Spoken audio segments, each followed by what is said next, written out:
Hello student, today we are going to start our Hindi subject in standard 5th. So let me start our first lesson. First lesson क्या है? राख की रस्सी. तो इसमें क्या है? तो लोनापो घार तिब्बत के 32वें राजा सोनगवसेन गाम्पो के मंत्री थे. वे अपने चालाकी और हाजिर जवाबी के लिए दूर दूर तक मशहूर थे. कोई उनके सामने टिकता न था. चैन से जिंदगी चल रही थी, मगर जब के उनका बेटा बड़ा हुआ था, उनके लिए चिंता का विषय बना हुआ था. कारण यह था कि वह बहुत भोला था. होशियारी उसे छूकर भी नहीं गई थी. लोनापो घार ने सोचा, मेरा बेटा बहुत सीधा साधा है, मेरे बाद इसका काम कैसे चलेगा. तो जो लोनापो था वो कौन था? तो वो एक तिब्बत के राजा थे. तो वो बहुत होशियार और वो तो चालाक थे.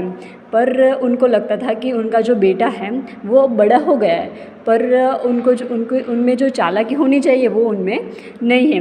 तो उनको चिंता होने लगती है और वो बोलता है कि जब अभी तो मैं हूँ तब तो चल जाता है, पर जब मैं नहीं हूँगा तब मेरा बेटा का क्या होगा. तो क्या होता है उसके बाद? एक दिन लोनपो घार ने अपने बेटे को 100 भेड़े देते हुए कहा, तुम इन्हें लेकर शहर जाओ, मगर इन्हें मारना या बेचना नहीं. इन्हें वापस लाना 100 जो के बारों के साथ, वरना मैं तुम्हें घर में नहीं घुसने दूंगा. इसके बाद उन्होंने बेटे को शहर की तरफ रवाना किया. तो क्या था? तो जो लोनापो था उसने सोचा कि अब मैं क्या करूं. तो उसने सोचा कि उसने 100 भेड़े खरीदे, मतलब बकरियाँ, गेटा बकरा खरीदा और उनके बेटे को कहा कि तुम उनको लेकर शहर जाओ और उन्हें बेचना भी नहीं है और मारना भी नहीं है, और उनको वापस लेके आना है. अगर जो तुम वापस नहीं लाओगे, एक भी कम होगा, तो मैं तुम्हें घर में नहीं घुसने दूंगा. इसके बाद क्या होता है? तो लोनपो घार का बेटा शहर पहुंच गया, मगर इतने बोरे जो खरीदने के लिए उसके पास रुपये ही कहाँ थे. वह इस समस्या पर सोचने विचारने के लिए सड़क किनारे बैठ गया, मगर कोई हल उसकी समझ में नहीं आ रहा था. वह बहुत दुखी था. तभी एक लड़की उसके सामने आ खड़ी हुई. क्या बात है, तुम इतने दुखी क्यों हो? वो ये कौन बोलता है? तो जो सामने आई लड़की बोलती है. लोनपो घार के बेटे ने अपना हाल कह सुनाया. इसमें इतना दुखी होने की कोई बात नहीं है, मैं इसका हल निकाल देती हूँ. ये कौन बोलता है? तो जो वो लड़की थी वो बोलता है कि इसमें कोई दुखी होने की बात नहीं है, मैं तुम्हारा जो प्रॉब्लम है मैं सॉल्व कर देती हूँ. इतना कहकर लड़की ने भेड़ों के बाल उतार दिए, उन्हें बाजार बेच दिए. लड़की बहुत होशियार थी. उन्होंने क्या किया? उनको जो भेड़े, मतलब जो गेटे थे, उनका जो बाल आता है वो उतार दिए और बाज़ार में बेच दिए. जो रुपये मिले उनसे जो के 100 बारे खरीद कर उसे घर वापस बेच दिया. तो लड़की ने क्या किया? उनके जो भेड़े के जो बाल थे वो उतारे और उनमें से जो पैसा मिला उनमें से 100 बोरे खरीद कर उन्हें घर वापस लौटा दिया. लोनापो घार के बेटे को लगा कि उसके पिता बहुत खुश होगा, मगर इसकी आपबीती पर उन्हें ध्यान नहीं दिया. वह उठकर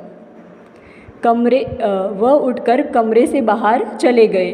दूसरे दिन उन्होंने अपने बेटे को बुलाकर कहा, पिछली बार भेड़ों के बाल उतारकर बेचना मुझे जरा भी पसंद नहीं आया.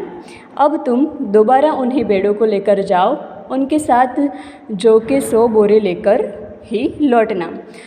तो पता है ना आपको पेरेंट्स बोलते हैं कि जो तुम इस एग्ज़ाम में फर्स्ट नंबर या सेकंड नंबर लाओगे तो मैं तुम्हें कुछ प्राइज़ दूंगा. अगर तुम फर्स्ट नंबर लाते भी हो फिर भी वो खुश नहीं होते हैं और वो बोलते हैं कि इतना फर्स्ट नंबर तो तुम्हारा आ गया, पर ये मार्क्स कम है और तुम्हें इनसे ज़्यादा मार्क्स लाना है, तो आपको भी दुख होता है ना। तो इसी तरह ये जो लोनाकी के जो बेटे था उनको भी दुख हुआ। और वो दूसरे दिन भी वो जो राजा था उन्होंने बोला कि तुमने जो गेटे के बाल उतारे वो मुझे पसंद नहीं आए, इसीलिए आज फिर से जाओ और गेटे के बाल बेचना नहीं है और तुम्हें 100 बोरे जौ के लेकर ही वापस आना है। एक बार फिर निराश लोनपो गार का बेटा शहर में उसी जगह जा बैठा। जाने क्यों उसे यकीन था कि वह लड़की उसकी मदद के लिए ज़रूर आएगी, और हुआ भी कुछ ऐसा ही। वह लड़की आई, उसने अपनी मुश्किल सुनाई। अब तो बिना जो के 100 बोरे मेरे पिता मुझे घर में नहीं घुसने देंगे। लड़की सोचकर बोली, एक तरीका है। उसने भेड़ों के सींग काट लिए, बेचकर जो रुपये मिले उनसे 100 बोरे जौ के खरीदे। बोरे लोनपो गार के बेटे सौंपकर लड़की ने उसे घर भेज दिया। तो दूसरे दिन भी क्या हुआ, ये जो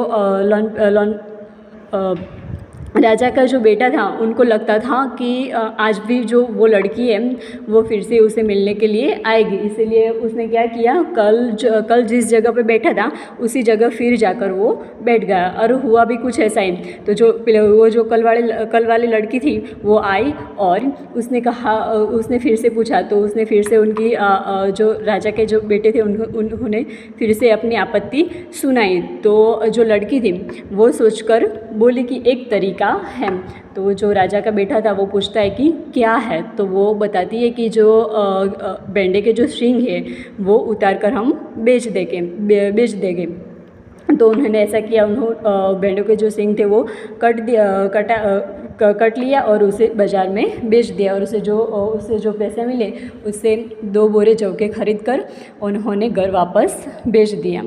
अब नेक्स्ट क्या होता है, तो भेंडे और जौ के बोरे पिता के हवाले करते हुए लोनपो घर का बेटा खुश। उसने विजयी भाव से सारी कहानी कह सुनाई। सुनकर लोनपो गार बोले,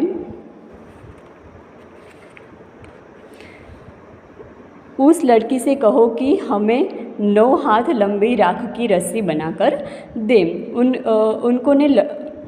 उनके लड़की के पास जाकर पिता का संदेश दोहरा दिया। लड़की ने एक शर्त रखी, मैं रस्सी बना तो दूंगी मगर तुम्हारे पिता को वह गले में पहननी होगी। लोनपो गार ने सोचा ऐसी रस्सी बनाना ही असंभव है, इसीलिए लड़की की शर्त मंजूर कर ली। जो राजा था, राजा का जो बेटा था वो घर गया और उसने जो किया था वो सारी बात राजा को सुनाई। तो राजा बोलता है कि तुम उन लड़की को बोलो कि मुझे एक राख की रस्सी बनाकर दे। तो वो लड़का ने तो कुछ सोचा नहीं कि राख की रस्सी बनती या नहीं बनती। आपको भी पता होगा कि राख की रस्सी कभी बनती नहीं है। फिर भी ये जो लड़का था वो लड़की के पास गया और उन्होंने कहा कि मेरे पिता कह रहे कि तुम उनको एक राख की रस्सी बनाकर दो। तो वो जो लड़की होती है वो बहुत चालाक होती है, इसीलिए वो कहती है कि मैं रस्सी बनाकर तो दूंगी, पर आपके पिता को बोलना कि ये रस्सी उनके गले में पहननी होगी।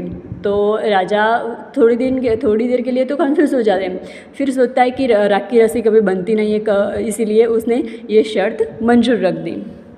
अगले दिन लड़की ने 9 हाथ लंबी रस्सी ली, उसे पत्थर के सिल पर रखा और जला दिया। रस्सी जल गई मगर रस्सी के आकार की राख बच गई। इसे वह सिल समेत लोनपो गार के पास ले गई और उसे पहनने के लिए कहा। जो लड़की थी वो बहुत चालाक थी। उसने क्या किया, जो रस्सी आती है ना, तो उसने एक रस्सी ली और रस्सी को जला दिया तो उनकी राख हो जाती है। तो उनकी राख तो हो गई, पर रस्सी का जो आकार था वो बदला नहीं था। इसीलिए वो जो लड़की थी वो राख की रस्सी लेकर राजा के पास जाती है और उनको बोलती है कि तुम ये अपने गले में पहनो। तो क्या होता है कि लोनपो घार रस्सी देखकर चकित रह गए। वे जानते थे कि राख की रस्सी को गले में पहनता तो दूर उठाना भी मुश्किल है, हाथ लगाते ही वह टूट जाएगी। लड़की की समझदारी के सामने उनके अपनी चालाकी धरी रह गई। बिना वक्त गवाओ लोनपो घार ने अपने बेटे की शादी का प्रस्ताव लड़की के सामने रख दिया। धूमधाम से उन दोनों की शादी हो गई।